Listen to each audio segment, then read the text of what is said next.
Amis de la mécanique moto, bonjour et bienvenue sur ma chaîne Orthoméca. Je vous rappelle que l'objet de ces différentes vidéos est de partager mon expérience du démontage et du remontage complet de ce moteur de Yamaha Diversion.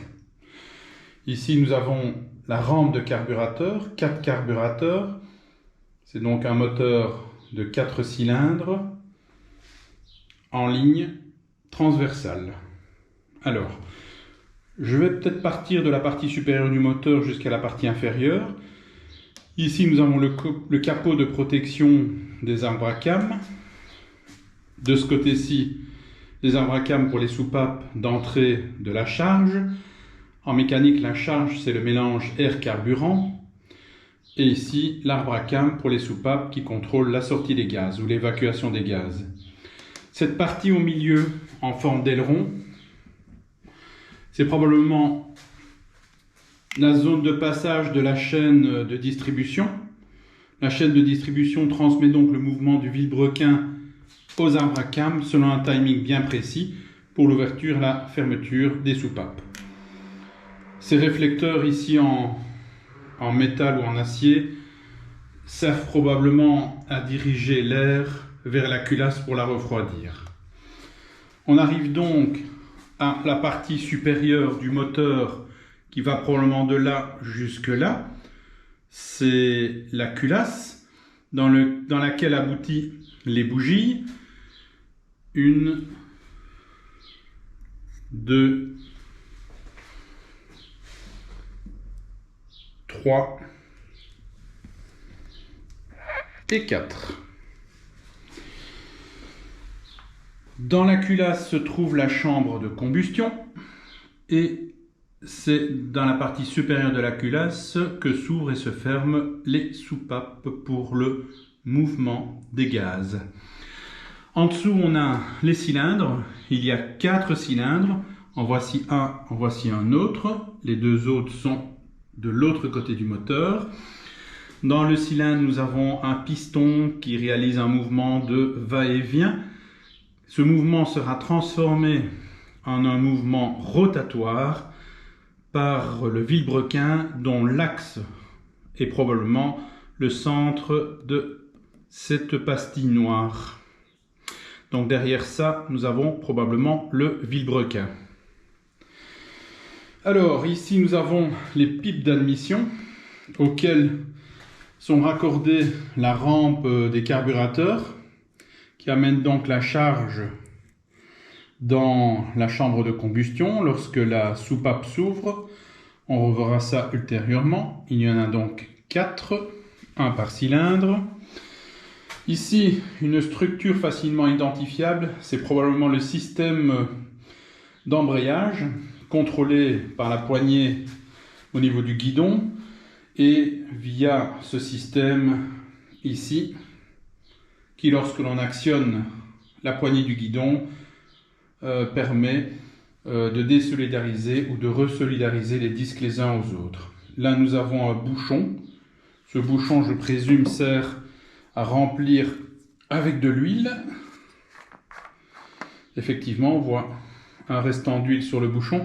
Et si on est attentif, je ne sais pas si vous voyez bien la vidéo, on peut effectivement objectiver les disques d'embrayage. Il y a donc des disques garnis et des disques lisses qui alternent, mais ça on l'étudiera en profondeur quand on démontera cette partie.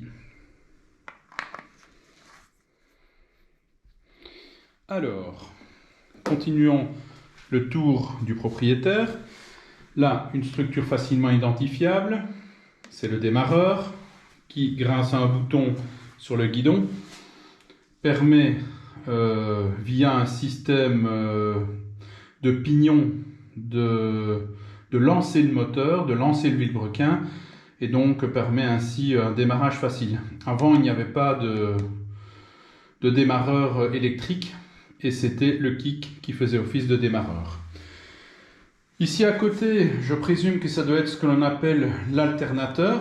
L'alternateur est donc un système en rotation. La rotation est induite via des pignons par le vilebrequin. Et donc c'est un système d'aimant et de bobine, et ce système produit plutôt un courant alternatif sinusoïdal avec une tension variable en fonction de la vitesse du régime. Et ce courant alternatif trivasé sera ultérieurement transformé, stabilisé en un courant continu de 12 volts et donc utilisable par les différentes structures électriques de la moto. Ici nous avons les deux premiers cylindres. Là je retrouve un capot. Un capot, je ne sais pas très bien ce qu'il y a derrière. Je vois qu'il y a un système électrique qui arrive ici, donc ça doit jouer un rôle sûrement sur l'induction de l'étincelle au cours du fonctionnement du moteur. Et derrière, je pense qu'il doit se trouver un gros écrou qui permet, en le faisant tourner, de faire tourner le vilebrequin et donc de placer les pistons au point mort haut, au point mort bas quand on travaille sur le moteur. Ça, on le verra ultérieurement. Je n'ai absolument aucune confirmation de tout ça.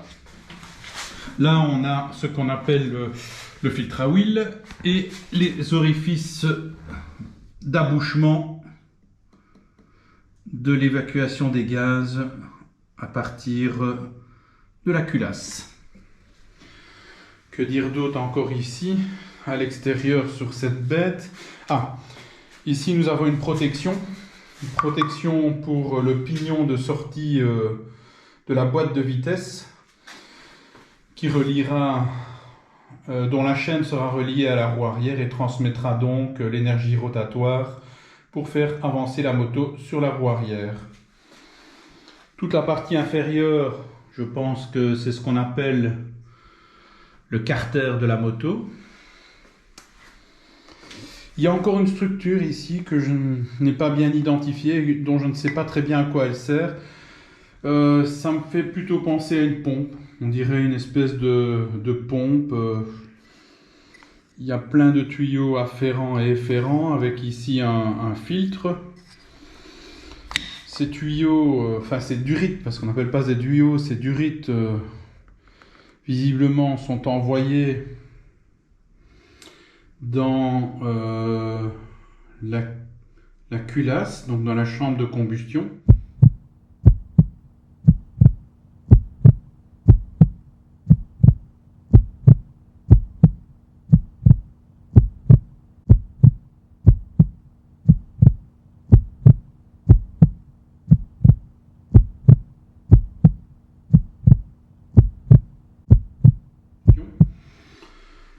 Je ne sais pas à quoi il sert, d'autant plus qu'il n'est présent que sur les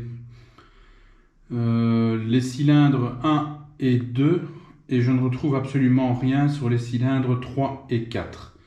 Alors, par convention, j'ai considéré qu'on déterminait le numéro des cylindres assis sur la moto, et donc lorsque vous êtes assis en position de conduite, le 1 se trouve à gauche et le 4 se trouve à droite. Je ne sais pas si c'est la convention mécanique. Si quelqu'un le sait, il peut peut-être me le confirmer.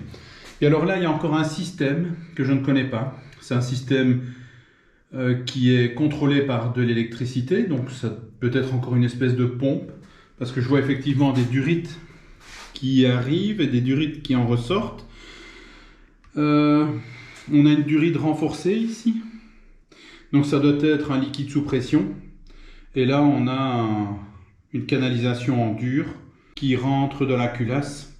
Peut-être est-ce une conduite qui amène de l'huile au niveau de l'arbre à cam. Je ne sais pas trop non plus. Ça ce sera à étudier lors du démontage. Voilà, nous avons donc fait le premier tour du propriétaire en gros. On a repéré les structures principales et dans la prochaine vidéo, on va pouvoir commencer la dissection de la bête et on débutera par la partie supérieure pour découvrir les arbres à cam, les soupapes, etc. Probablement que le démontage de la culasse se fera dans une vidéo ultérieure et ainsi de suite.